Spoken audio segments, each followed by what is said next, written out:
Aloha, everyone. Happy Aloha Friday.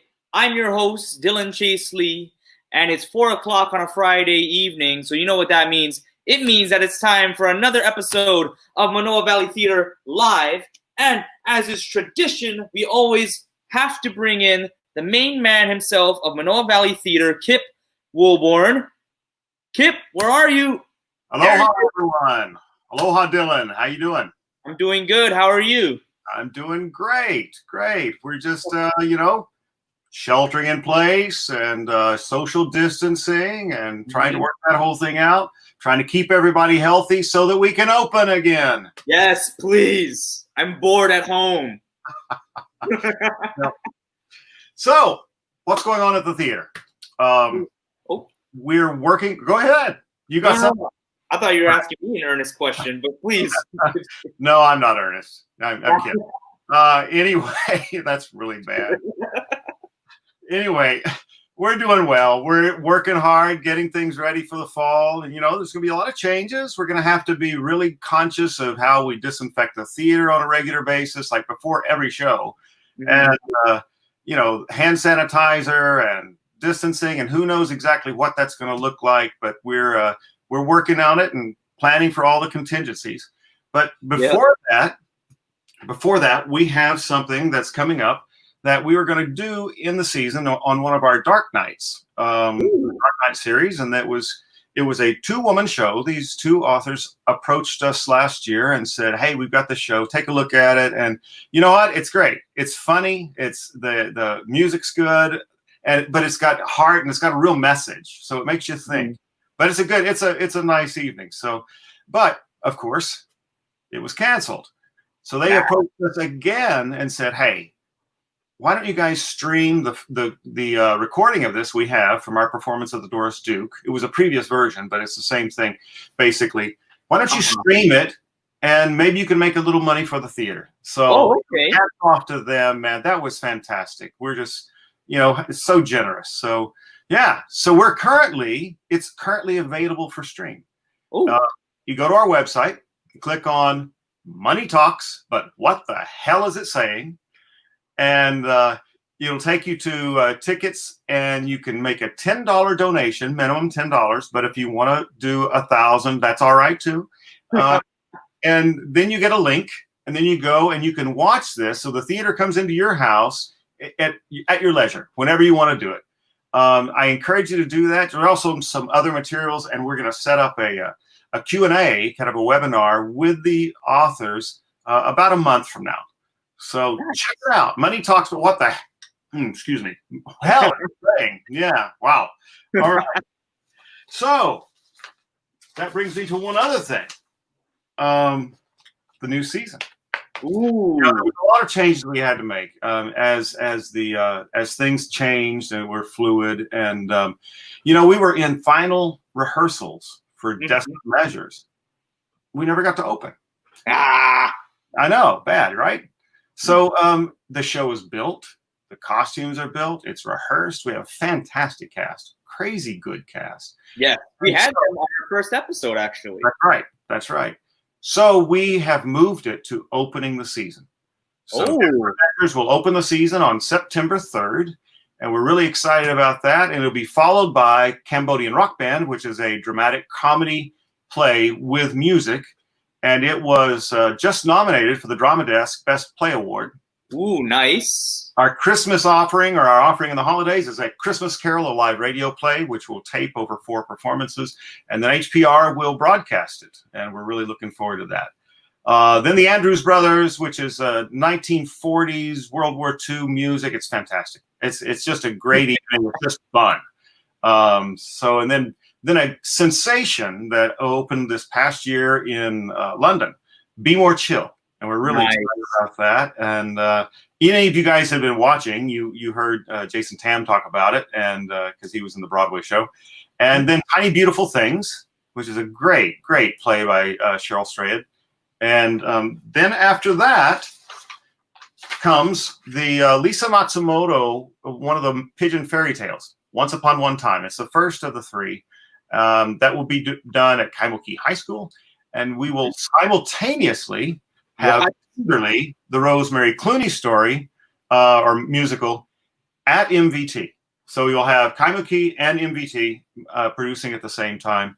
We're super excited about that. That's just going to be a lot of fun.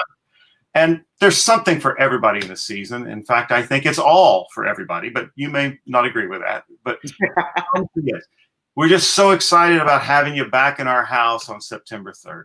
That's just can't wait for that. So that's what's happening at the theater. Whew. I mean, that was so 2 shows at the same time, 2 different locations, but 1 theater producing it. Yeah. Pretty exciting, huh? Yeah. That's going to be quite a bit. Oh, what are you saying? You're only the technical director. What's your problem? You only have to build the set. I only got to build 2 sets and break 2 sets. What's the big deal about that? That's fine. Listen, you're going to have fun with the 2 guests today. They're dear friends of mine, dear old friends, and I will let Dylan introduce them. But fantastic people, amazing artists, and just enjoy the show. See you guys. Sounds good. All right. Like Kip was saying, these people that we have on the stream today are some of the greatest people that you'll ever meet. Talented musicians, and they're overall just genuinely nice people. Our first guest is a jazz musician who graduated from the University of Hawaii with a degree in composition. He began performing professionally at the age of 15.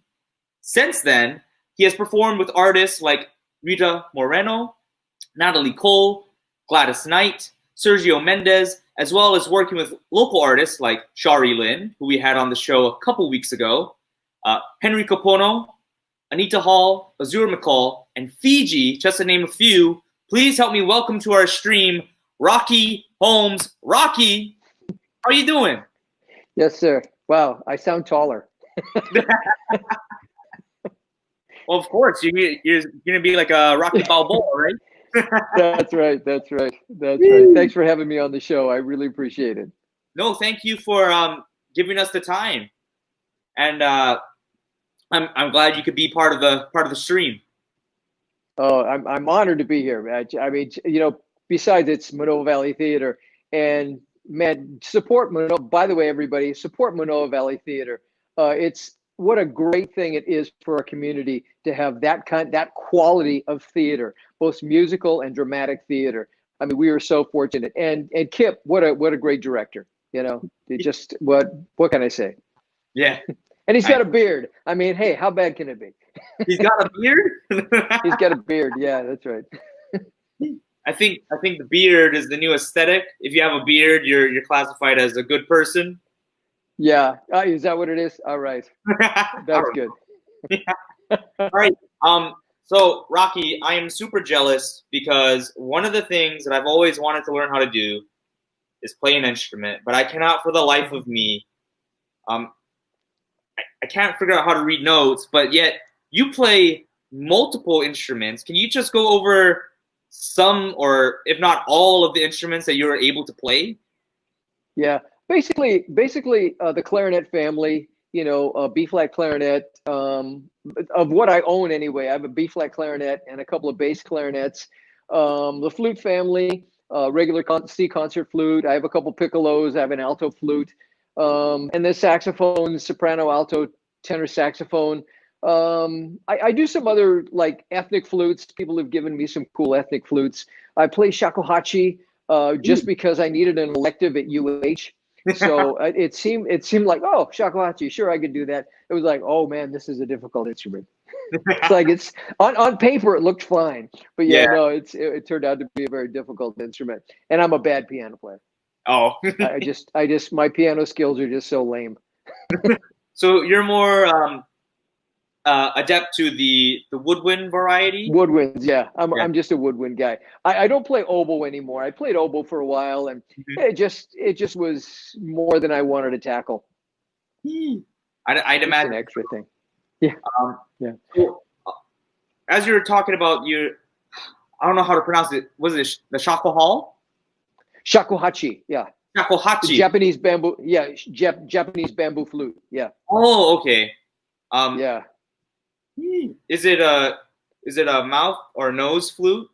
Yeah, it's a mouth flute. Yeah, it's basically this bamboo tube, and with like a little shaved part on an open tube, and you have to figure out how to put it on your mouth here, and then blow across this cut in order to get a sound. And then there's only 5 holes, so you have to make a whole scale out of 5. I used to be better than I am now. I actually I ended up getting I used to work the afternoon tea at the Royal Hawaiian Hotel, and because I could play shakuhachi, and at that point I played much better shakuhachi than I do right now. I haven't played for a long time, and give me a 2-week like run at it, and then I could probably play it again. But no, just don't ask me to show up tomorrow and play it. Well, shucks, I wanted you to play it right now for us. Yeah, I've got it right over there. I got it. I found it because somebody actually wants me to play it. So I said, okay, I'll try to dig it out of my office and play it. So that's right. We'll see what happens. You take requests, is that correct? Like on your Facebook? I take requests on my Facebook site. Yeah. So if you want Rocky Holmes to play the shakuhachi for you, hit him up on his Facebook page. That's right. And from my understanding, if they give you a little incentive, then you bump them up to the top of that list, correct? Actually, that is correct because I'm a professional. Actually, I'm something else too, but I'm a professional. and speaking of professional, you've been playing professionally since you were 15. Yeah. I think when I was 15, I was just playing Pokemon on my Nintendo DS. You were out playing music professionally, and how did you get to that point where you were playing professionally at 15? It was when I was in I grew up with these guys in my neighborhood, but they were really fine musicians. You know, when I look back at it, they were way more advanced than I were. We were all the same age. We all grew up together, and we joined this kind of funk band. And actually, it was called SOS. Only it wasn't Society of Seven. It was SOS with Spectrum of Sound. Oh, so we played like, you know, some school dances and stuff for free, and then we played like, you know, we had hayrack ride dances and stuff because it was just Colorado. So in Denver, so we did that. So basically, what happened is my very first professional job is kind of an odd story because we got hired to play this biker's wedding at the Moose Lodge by the airport. Okay, so it's like. It already sounds interesting. So anyway, so we're playing along, and then this rival motorcycle gang shows up. No. And so it's like, honestly, so this rival motorcycle gang shows up, and so the groom goes out to talk to these guys and say, hey, you know, this is my wedding. Let's not start anything. It's, you know, I'm about to get married. So anyway, so they get out there. Something happens. The groom gets shot. So it's like. So all of a sudden, the groom gets shot. There's cops everywhere. The bride goes into shock. They have to take her away. And so I'm 15 years old, and I'm looking at this, and I'm thinking, holy crap! All this, $10, and I get to eat. Man, this is the job for me. That's wild. Yeah, it's a true story, and it's like, man, I'm actually the drummer in that band. I'm still in contact with. We're still very close friends. I've known Gordon since he was in the first grade. And do you folks often reminisce about that first professional gig you folks did together and how absolutely wild it was, or? No, you know what's funny? I should ask him about that because I don't know if we've ever talked about it. Maybe it's like, so like maybe he's repressed it. Maybe that's what happened. It was a smart guy. Yeah, that's right. That's right. That's right. It was funny. Dang. So I mean, aside from, you know, you wanting to do this professionally, what got you interested in music at the very beginning, at the roots of it all? You know, when I was a young kid, my parents always had big band music around when I was a kid. So I had a chance to listen to like a lot of cool music that I had no idea later on in life I would need to know that music. So I fell in love with Benny Goodman. Benny Goodman was just like, man, he was the king of swing, and I just loved the clarinet. So in second grade, I knew already that I wanted to play clarinet. But I had to wait till fourth grade because fourth grade is when band started where I grew up. So I finally got my clarinet in fourth grade, and I was in heaven. It was just like, man, I was on the road, you know, to playing clarinet. And later on, I played other instruments. Like in eighth grade, I started playing saxophone because I found out that you needed to play saxophone to be in jazz band. Oh. So I picked up saxophone also in eighth grade, but clarinet has always been my major instrument. Even through college, clarinet was always my major instrument. But I was making money, you know, on saxophone, and then later flute. I picked up flute too, which I absolutely adore. I just fell in love with playing flute. I just think it's remarkable. But yeah, I never aspired to be anything but a clarinet player. And then life took over and said, no, I think you should do this. I think you should do this. And you know, I've had some remarkable doors open for me. So I've been very fortunate. And from my understanding, you have a saxophone with you today, correct? I do. So stand back. I'm going to use it. Do you mind if you play us a song? No, I'd love to. I'd love All to. right. Ladies and gentlemen, Rocky Holmes. All right. It's a great tune from... That was great, Rocky. Thank you very much. Braddock says, I need shades, fedora, and a martini. Nice. Yeah, when Lures Lounge opens up, please come down and see us. I'm there normally 5 nights a week. So I'm looking forward to the hotel reopening. Haltalani Hotel. All right. Sounds good.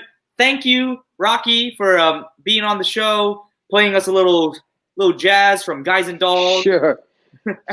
Thank you so much. And support Manoy Valley Theater, everybody. Go to the shows. Give them money. All right. Thank you. And also support Rocky on his Facebook page. Right. Like I said, Rockford J. Holmes is my page. Please come visit me. Yee. All right. Thank you, Rocky. Aloha, everybody. All right. Our next guest is an actor, singer, dancer, and teacher who has performed locally and around the world. She was in a touring companies of Miss Saigon playing Kim, and once on this island as Timoon.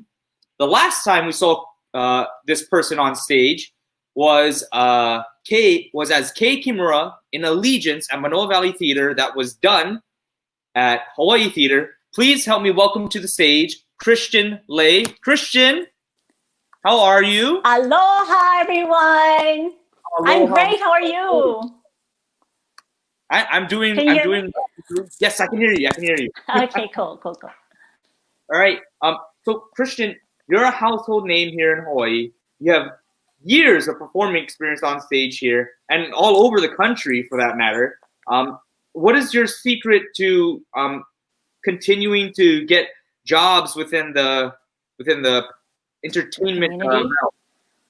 Oh, I think it's important to stay very passionate about what you do and be reliable, consistent, and you just have a lot of integrity with your craft, and just never give up. If you feel like you want to keep doing it, you just try to find different avenues and seek out different opportunities to grow, and eventually you find your niche, and people like you if you're truthful to yourself. I feel that way. Yeah. So a couple episodes back, we had Ethan from Allegiance on the I'm losing words today, on the stream. Yeah, that's my brother, Sammy from Allegiance. Go through what was it like performing your character Kay in Allegiance? It was quite intense. It was the first time I ever did community theater, and I'm so proud that I did it with Manoa Valley Theater, and I'm so grateful for the opportunity. And they brought back Ethan, who I call Fong. I did my first musical ever with him in Germany. And so when they brought him here and they told me who I was going to be performing with, I was over the moon. And it's the first time we really had to work together in this capacity. It was very intense. I had to do a lot of studying. What was easy about it was I actually raised my younger brother. And so that's what Kay's role was. She was a family girl. She was dedicated to her family because her mother passed away, and she had to take on the role of a mom. And so it was quite easy to relate to her character, and Kip was the reason why I actually was encouraged to do it. So hi Kip, I love you. But it was a beautiful experience, not only with Fong, but with the whole cast and the experience with MVT. Nice. So going back to that, you said you first performed with Ethan in Germany? Yes, I did. Wow. Miss Saigon. So my first show I ever performed in and got hired for was Miss Saigon. And I got hired as Kim, and it was there I met him for the first time there, and he was just an amazing, talented person. But to be able to come back to full circle 20 years later to do this show, it was such a beautiful experience. Wow. So you've also played Rafiki and Nala in the Hong Kong company of The Lion King. And you've also performed in Germany. How is it performing in other countries. Like for a lot of kids down here, their end goal is like New York. Once you get to New York, you know, that's pretty much the top of the world. But you know, there's much more than just New York. What is it like performing in other countries? I really loved performing in other countries first, because New York can always be there for you. The opportunities are always open wherever you want to go. I think you can reach for the stars. And but learning different cultures, being able to travel in different parts of the world that you never thought you would go, like Germany, I got to travel different parts of Europe, and in China, I got to just experience a whole new culture. And like, nobody speaks English there, right? So you have to learn Chinese, Cantonese. Yeah. And so I learned like so many funny things. But in that show, particularly that show, I started off as Nala, and all the Rafiki started to get sick. Oh no! And so I was like, I have a big voice. I can do Rafiki. That's why I said look for opportunities that will help you to grow. And I was like, I can do it. And they said, are you sure? I said, sure. And then my favorite part of that show was actually doing that beautiful song, The Circle of Life, and doing the Nansingonya Mabagisi Babo and all those wonderful African words that you would never have done if you were not just Nala. Yeah.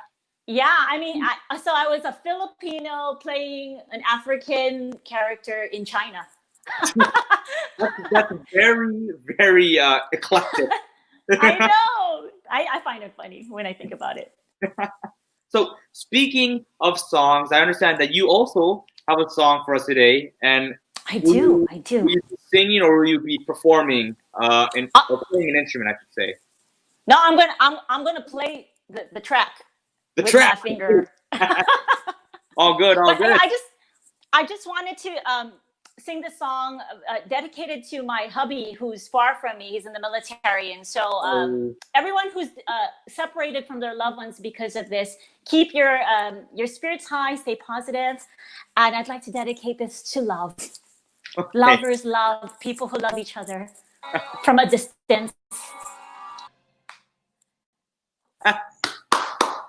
Beautiful, Kristian. Beautiful.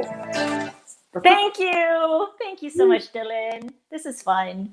Yeah, this is fun. I could see you getting into it. You're using your earphone mic like a regular mic. You're kind of going. Yeah, I don't want to blow out the speaker. You know what I'm saying?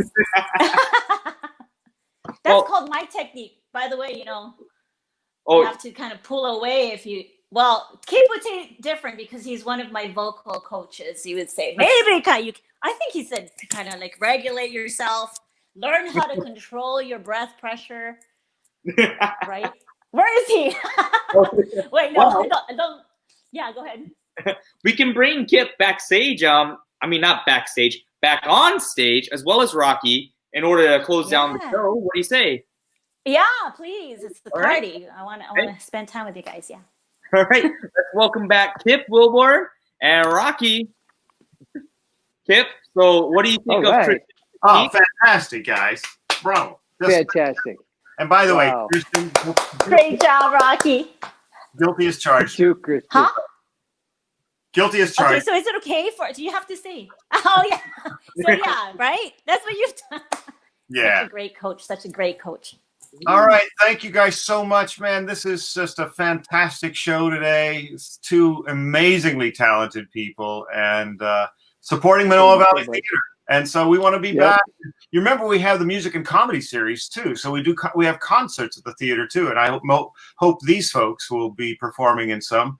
But you've got to help us get there. So please donate at 808-988-6131 or go to our website, manoavalleytheater.com. And hey, have a great week, and we'll see you again next week. Dylan? All right. Bye, everyone. Happy Aloha Friday.